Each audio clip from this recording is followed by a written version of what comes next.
As many of you know, if I get a question 5, 6, 7 times, same thing from different people, I tend to make a video from that. So, hey, today is one of those days. I manage my investments in retirement in buckets. Bucket one being 4 years of expenses, bucket two, 4 years of expenses, bucket three, all my expenses past that. The question was, why 4 years of expenses in bucket one? Bucket one money is out of the market, 95% out of the market in CDs, money market funds, treasuries, things like that, cash.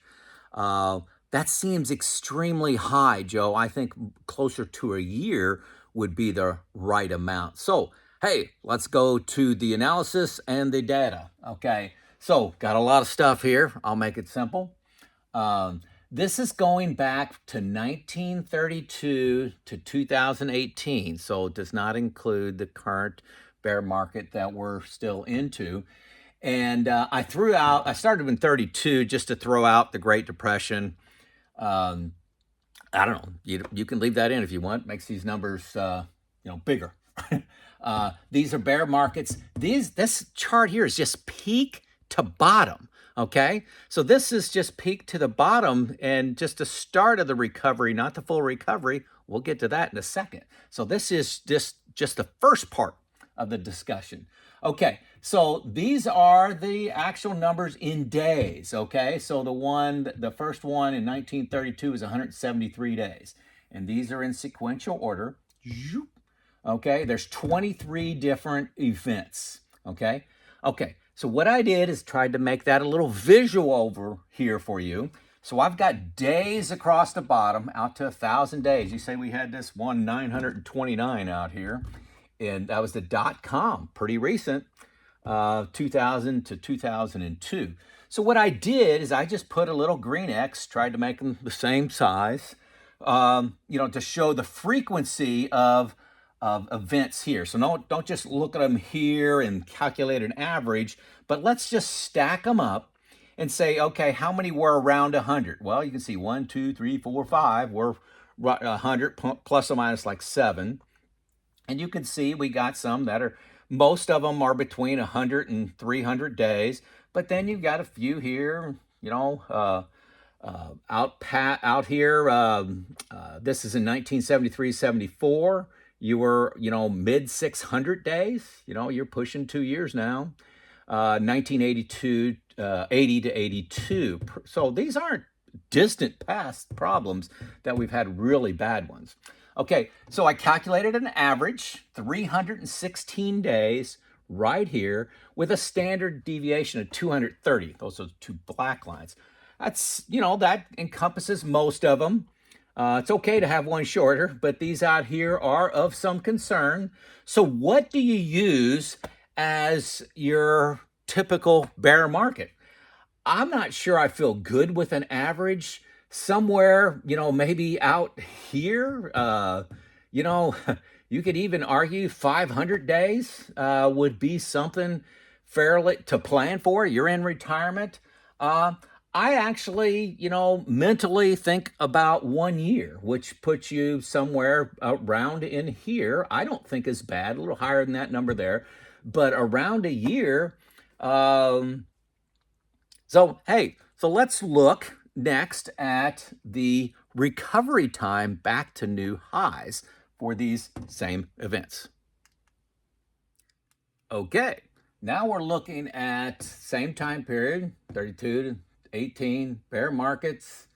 This is actually not accurate. This is time to recovery. So it's from the trough to recovery. Trough to recovery. I don't need to write that down, do I? But this is in years. So, and this is in sequential order, 0.3, 1.8, 0.5, and then I come back up to the top. So that's the 23 events. This is the most recent one. This one's the oldest one, back around 1932, okay? And so I took those and put them over here on a frequency chart. Down across the bottom, I got years. I'll write that on there for you. Years. and this is frequency. Okay, and I've jumbled a few of them together there to try to make it stacked up to see what's the most frequent occurrence. So the average trough to full recovery, setting new highs, 1.7 years. Okay, and the standard deviation of 1.6. So here's the average line, 1.6. And then the standard deviation, I put -1 standard deviation plus 1 standard deviation. So a couple things jump out to me on this. First of all, good news. Man, a lot of these, 1, 2, 3, 4, 5, 6, 7, 8, 9 of the 23 events were really less than a half year. I mean, that's really good news. A big recovery. So this, for a lot of people, if you're trying to stay out of the market and waiting for it to recover, if you wait more than 6 months, you missed a good chance of these setting new highs again. That's why keep in the market, right? Okay, so this kind of illustrates that. So what do you use? A couple other statistics. I calculate 16 of the 23 events were less than 2 years.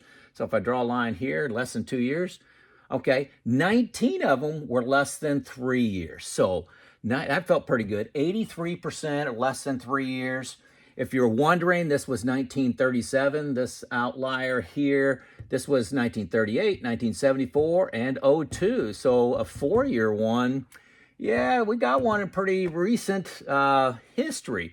So when you're looking at time to recovery, what number do you use? You know, you use an average? Yeah, that doesn't, you got a high probability going past that. To me, it makes sense to come in somewhere around 3 years and get the vast majority, get 83% of them. I feel good about 3 years, but I may want to have a contingency out here, just like having a contingency on how long it takes from peak to trough. You may want to have one here too. So that's the data. So where did I end up? Okay, again, looking at bear markets, 23 of them. Bucket 1. I have, if you remember from my first chart I showed you, 1 year, peak to bottom. It's a number I selected. It's not math. It's a little bit of math, a little bit of eyeballing the data. What makes me feel good? Okay, just be honest. It's a combination of those. 1 year. And then time to recovery, I put 3 years. Okay, that's what I wanted to be prepared for. That's why I came up with 4 years. Is this too conservative? I think it is pretty conservative, but it's where I can financially be. Makes me comfortable, gives me great peace to sit there and have 4 years. Really, I can handle the vast majority of what's happened in history. Yeah, bad things can happen, but that's what I'm prepared for in bucket 1. Bucket 2, that's where I say, okay, how can I hedge my bet a little bit just in case, I don't want to have everything in growth, so what if it goes a little longer, 4, 5, 6, 7 years? I have a lot of dividend stocks here. These aren't growth ones that are in my bucket 2. If you remember, I've got another 4 years here. It's about 75-25 stocks to bonds. So pretty aggressive. Just if you look at this bucket, a lot of people want to be 60-40 overall. I think I'm about maybe 81, 19 overall, I think is. That's just what it is right now. But about 75-25 in this bucket 2, which is another 4 years. So that's how I came up with my 4 years, really in bucket 1. Bucket 2, I just added that for fun. But I was challenged that I was being very conservative here. But looking at the data, and I'm in retirement, a lot of folks that... if you're 4 or 5 years from retirement, you think 4 years is ridiculous, okay? But that's because you're working.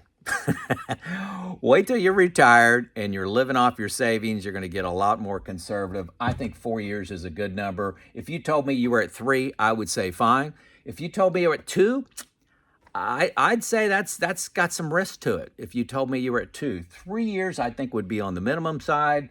5 years, I think would be on the high side. Hey, split the difference, come up with 4. So, hey, if you got a different number, let me know in the comments. Also, let me know what state, country, or city that you're from. You know, if you're from Geneva, Switzerland, just put Geneva down there. I'll know that's Switzerland. If you're from, Los Angeles, I know where that's from. You don't have to tell me the state. So, love to hear from you. Where am I reaching? All right, it's Joe out.